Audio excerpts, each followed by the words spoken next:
I'm very pleased to say it started a long time ago when he very first started running for the United States Senate, and I think he was 26 points back in the polls when I first interviewed him right here on News Radio 1025 WFLA. It's my pleasure to welcome back Senator Marco Rubio. Good morning, sir. How are you? Good morning. Thanks for having me on. It's great to be with you.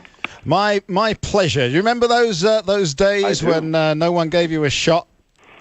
Yeah, I do remember. It wasn't very long ago, and I think it was a lot more than 26 points. In fact, at the very beginning of it, I think I polled lower than the margin of error. So it was quite a climb. Yeah, it certainly was. All right, just before you came on, we played a little piece of audio from Representative Corinne Brown, who said there was not one single complaint in Florida about the VA. That obviously is garbage, and we proved it was garbage. This needs to be the most non-partisan thing that this country is dealing with right now, never mind bipartisan. Yet it seems to be splitting on political lines right now. What can we do to stop that and fix this? Well, first of all, I agree that this is an issue that should be bipartisan or nonpartisan. It really shouldn't become an issue that, there's a lot of other things that the parties can fight over. The care of our veterans shouldn't be one of them. We should be fighting for that. To say that there's no problems in Florida, of course, is absurd. My office alone receives hundreds of calls a week from veterans who are struggling to get the care they need, either long waits or aren't getting the responsiveness. So what can we do about it? I think the most important thing we can do right now, immediately, is bring some level of accountability to the VA.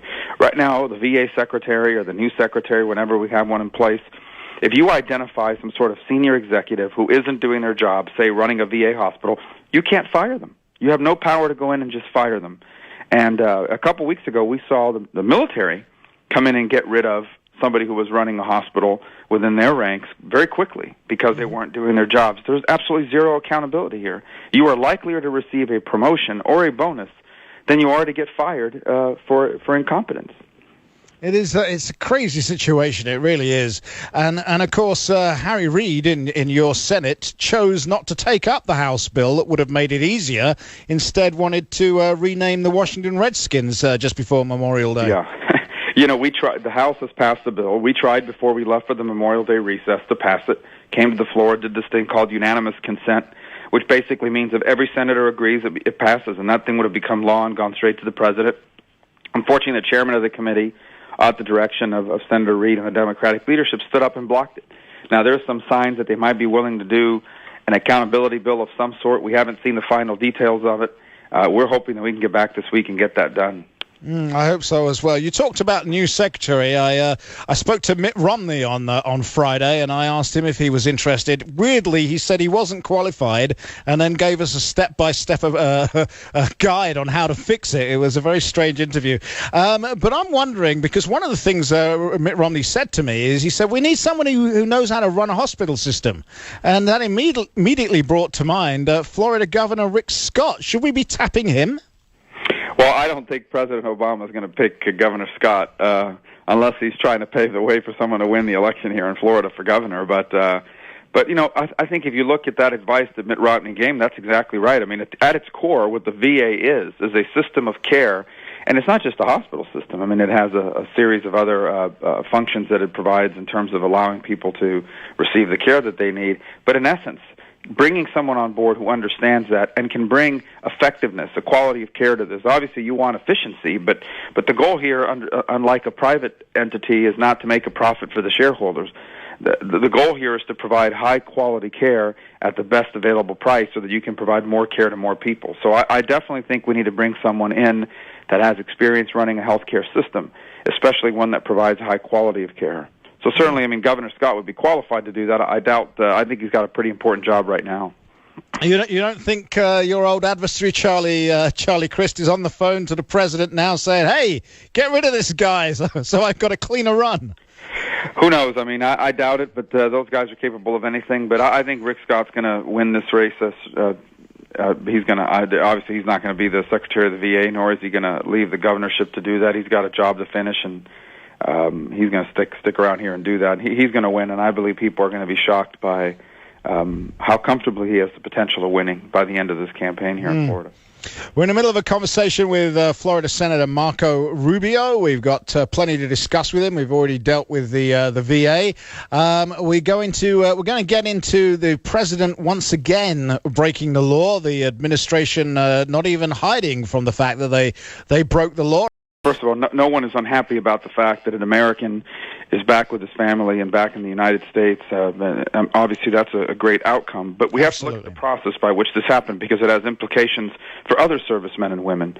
And what's happened here is pretty straightforward. This administration has negotiated with, through using the governor of Qatar, has negotiated with the Taliban for the release of one American soldier in exchange for a number of not just Taliban fighters, but very dangerous individuals who are almost guaranteed to eventually find their way back onto the battlefield. And what this has done is it has sent a very powerful message, that the way to get your prisoners released is to take Americans hostage or to take Americans prisoner. And in fact, as I saw the Chairman Rogers from the House say, and I thought it was a very good point that he made yesterday on one of the Sunday shows, we've now set a price for American soldiers. We've now told people how much an American soldier is worth in terms of an exchange. And the last point is that the law is very clear that Congress has to authorize these sorts of things, that there has to be a congressional activity with regards to this, and that did not happen.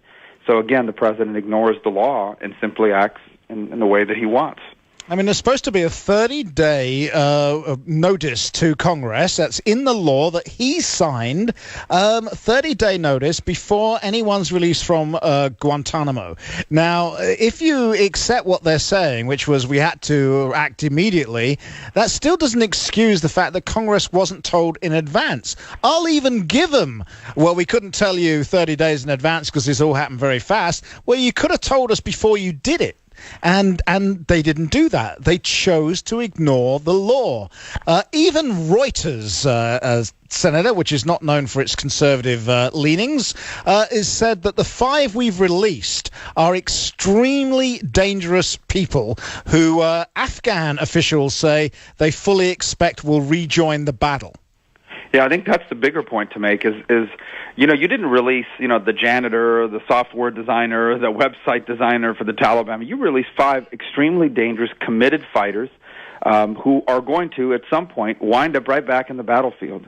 Only this time, wind up back in the battlefield with the credibility of having, served time in Guantanamo, giving them even more stature within the movement. So, again, this sets a very dangerous precedent. We are still involved in a war on terror. And in a war on terror, the reason why you have camps like Guantanamo is you want to take combatants off the battlefield. We have just returned 5 highly committed combatants eventually to the battlefield in a very dangerous precedent. An Afghan government official, actually from their spy agency, this is a quote out of Reuters again, they will be very dangerous people because they have connections with regional and international terror organizations around the world. Again, I think this has set a tremendously dangerous precedent in terms of now motivating more Americans to be targeted because of the notion that if you get your hands on an American, you can get yourself 5 prisoners out of Guantanamo. And beyond it, I think that, as I said, you are returning to the battlefield extremely dangerous people at perhaps the worst possible time, as the president announces that the U.S. is scaling back in Afghanistan and eventually withdrawing completely. We're pulling out, and we're at the same time as we're putting in more Taliban fighters. Exactly. And that actually is another thing, of course, because if the president is as good as his word and the majority of our men and women in uniform come home at the end of the year, we're then leaving 10,000 there who clearly will not be as protected as they were when all their colleagues were in the country. They are really being put in danger. I mean, we're not making this up. We're not trying to scaremonger. This is really dangerous. Well, 2 points I would make about it. I believe eventually we do have to be out of Afghanistan. There's no doubt about it. I don't think you have to announce that when you are leaving, and I don't think you have to announce the numbers. You should give yourself some flexibility. And it may take 10 years. And we're still in South Korea, for example. It may take 30 years. It may take 15 years. It may take 5. Again, that's a decision that the president can make without having to announce it. But once you announce to the Taliban, we're leaving in 2 years, well, then they simply can just sit back and wait 24 months. And then once you leave, they can basically recapture all the gains that they made. And suddenly Afghanistan becomes yet another ungoverned space in the world where terrorist groups can train and arm themselves and stage attacks against Americans both around the world and here in the homeland. Are we going to do anything about the lawlessness of this president? You know, that's a great question. I scratch my head every day about how he has gotten away with as much as he's gotten away with. Look, I think the key is going to be these elections here in November. If Republicans can get the majority in the Senate, suddenly you've got a Congress that is united in holding them accountable and doing something about these sorts of things, and sanctioning these sorts of things or condemning them or whatever needs to be done. On the other hand, if we don't win that election, then Harry Reid will continue what he does now, which is to be the president's running interference for him in the congressional branch. I mean, it is impossible to do anything or pass anything so long as the Democrats and Harry Reid control the Senate. We're hoping that will change this November. All right, I know I've got to let you go in a minute. I've got one final question because, of course, we're going to see new EPA rules today. They want to cut emissions from coal-fired power stations by 30%. We still don't have Keystone. They're out of control as well, aren't they? This is yet another harmful measure being taken for the purposes of setting an example, is what they're saying. We need to go on the global stage. We have this big conference in 2015. We want the U.S. to be able to lead by example on all these climate change measures. What they don't understand or seem to want to ignore is that the largest contributors of carbon to the atmosphere today are developing countries like China and India. This notion that somehow if we destroy our economy by raising utility prices for Americans, they're going to follow our example is silly. They're going to continue to grow until they feel like they've grown to a point where they can even entertain these sorts of things. They are far off from that. Americans are going to pay a terrible price for these sorts of unilateral executive actions the president is taking on energy.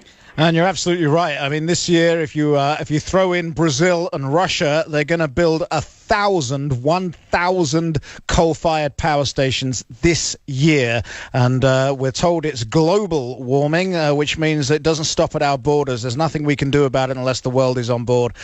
Senator Marco Rubio, an absolute pleasure. Thank you for making the time. We really do appreciate it, sir. Thank you for having me.